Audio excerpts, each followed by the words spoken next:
Good morning, good afternoon, good evening, Fabulous. I got a question for you. What opens with the arriving of the OGs at a rustic Palm Springs spot for some girl time, and what closes with the OGs literally not here for Miss Brandy? If you guessed Basketball Wives Season 6, Episode 6, you're correct. We got a makeover and a talk out, and then we got a takeover and a walkout.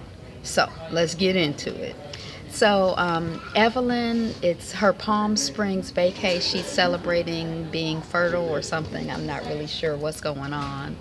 And we're in the car. Miss Shawnee is driving, Ev is riding shotgun, and Miss Tam Tam is in the back seat with the child window locks on. Jackie wanted Malaysia to come, we find out. Shortly after they get to the place, Miss Kristen arrives. She goes down into the dungeon. Everybody got rooms on the first floor because they didn't want rooms in the dungeon. But so Miss Kristen and everybody who arrives after her is in the dungeon. So Miss Kristen goes downstairs. She's like, where am I supposed to be sleeping? And there's an air mattress in her room. She's like, oh no, we got to get this out of here. So, we have some shenanigans as they remove the air mattress trying to push it through the door. Ha ha ha. Then we have Miss Jackie arriving, driving Malaysia in the car. And I was kind of confused. Jackie said she wanted to see what it's like to dance in Palm Springs. Huh? Okay, so then we have Ev, Shawnee, and Tam Tam and Kristen, and they're making up the air mattress. They're trying to make it, comfortable for whoever has to sleep on it. But we find out very quickly that it is not going to be Malaysia because Malaysia don't sleep on air. There's more room and drama and sleeping arrangement, more drama with the room and sleeping arrangement situation. And Jackie reports that she is visibly shaken by the dungeon and she'll just sleep in the living room. And then Bonnie Jill arrives. We don't see any drama with her. They're playing the Never Have I Ever game. And again, we get some of this, more of this feedback on the Evelyn being with Tam Tam's married husband after they had filed for divorce or whatever. Okay, so then we see that Malaysia is missing her Brandy. They're out socializing, and she says she not gonna fake it. So she floats the Brandy idea again. Are y'all missing Brandy? And no, they're not missing Brandy. No, they're not missing Brandy. I think Evelyn don't say nothing because I don't think she knows Brandy. Shawnee says she not missing Brandy. She wasn't really getting close to her. If she was here now, she wouldn't really be interacting with her because that's not her girl. And then Tam Tam gives us this convoluted story about how Brandy is responsible for forcing Tam Tam to Bam Bam. So, see, what had happened is that Brandy was whispering, and that was pushing Duffy to talk to Tam Tam in the wrong way. And then Tam Tam had to Bam Bam, and Tam Tam could have been arrested in another country because Tam Tam had to Bam Bam. And so, you see, obviously the problem is Brandy because Tam Tam, of course, is not responsible for her Bam Bam. Tammy. Girl. Okay. So then we're at breakfast the next morning. Ev announces to Kristen she's really excited that you're going to get a makeover. Kristen is like, huh? And she like, what are these bitches really trying to tell me? And she removes herself literally from the circle. She kind of goes and sits over on the side. Jackie goes to check on her. And she's, saying in her interview, they're coming, Kristen. They're coming to make you over. Chris is, she like, I'm really trying not to be irritated and I'm trying to find the positive in this situation. Jackie gets caught out there because I guess she was acting like she didn't know what was going on, and the other women kind of out her saying, well, you said that Kristen wouldn't like it. So Kristen is irritated by that too. You said you didn't know anything about it, Jackie. That's what Kristen says. The stylist who comes, Sanaya, is a miss.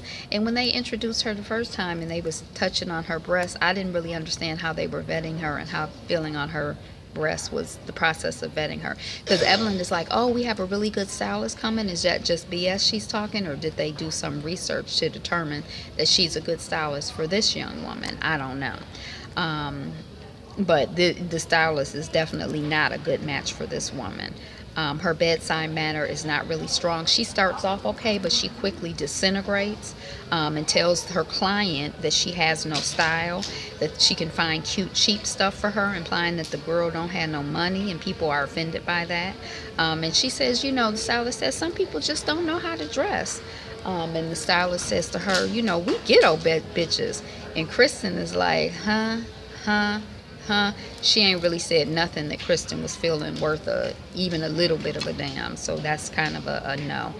And she says she's trying to find the fun in it without being offended. By then, the other women have kind of joined in the room. A few of the OGs have joined in the room. And Kristen ends up crying. It's very emotional. And body image and stuff like that can be very emotional. I guess there's somebody driving by with some kind of equipment or something. So I don't know if you can hear me.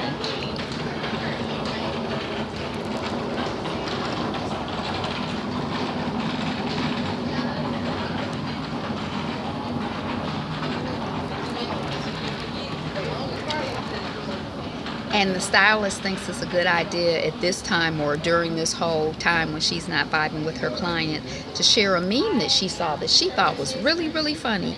And the meme says, sometimes you're not ugly, you're just broke. And she tells her client, clearly you have no style. So Chris is like, I'm going to say no to the makeover. And she goes upstairs. Evelyn is talking to her, and Evelyn ends up crying. Oh, I just didn't want this to happen. I didn't mean for this to happen. I'm so sorry. I'm so, upset. So Sanaya is coming to apologize because Jackie's like, come on, let's go apologize. Kristen says she don't give a F about Sanaya. It's Evelyn that she's mad at, because Evelyn is the one she had confessed her whole life story to. So Evelyn is her new best friend. So why is Evelyn participating in hurting her? That's what she wants to know. And then Sanaya is like, well, maybe I could make you over, Jackie. And Jackie is like, no, why you want to make me over? No, you're not making me over. But why don't you stay? And it's kind of weird because it's such an emotional and upsetting situation. Clearly, the child Kristen wouldn't want her to stay, and I don't think she's really bonded with anybody else for anybody else to necessarily want her to stay. I don't know why Jackie invited her to stay. Maybe because the producers told her to keep the drama up. Until we could find out about the man she's dated.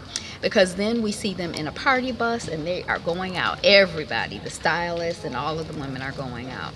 Sanaya has been drinking, and I think she started drinking before they even got out. But they get to talking about different people that they've dated, or they're really interviewing Sanaya about who she's dated. They end up asking her if she has dated a basketball player. She says, oh yeah, I dated the top basketball player. And we find out that at the time that she dealt with him, he had a woman, he had 3 kids, so she knew that he was, having sex with the woman, because I guess they were steadily having kids while she was with him. Or they're kind of like, well, Sanaya is a side piece, and Sanaya is like, I love him. And Jackie thinks it's really beautiful that Sanaya loves him. Kristen wants to punch Sanaya on behalf of the wife because she's a side piece, or on behalf of the woman. And then Sanaya says that the last time she was with him, it was 2 days before his wedding. So then Shawnee is kind of out at that point. She say any empathy or feelings she had, she done kind of lost it at that point, when she says that. Okay. And so then Malaysia comes back. Malaysia excuses herself. I'm thinking that Malaysia is excusing herself because she's upset about the whole side piece situation. But she's excusing herself, I guess, because her girl Brandy is there, because she comes back and she's like, look who I found. It's Brandy. And then Ev, Tam, and Shawnee leave, and they're on the curb. Malaysia and Brandy follow, and they're trying to talk to the OGs, and the OGs don't have anything to say. They're not even barely making eye contact. They just have no comment, literally. They just ignore them. So that's the end of the episode. I just dropped my phone. That's all I got. Did you see it? Did you like it? Did I miss anything important? I don't know about this one. I'm still kind of trying to find my way with it. But anyway, thank you so much for watching. Thank you for being you. Thank you for being fabulous. And remember to keep doing that. Keep being fabulous you. Peace.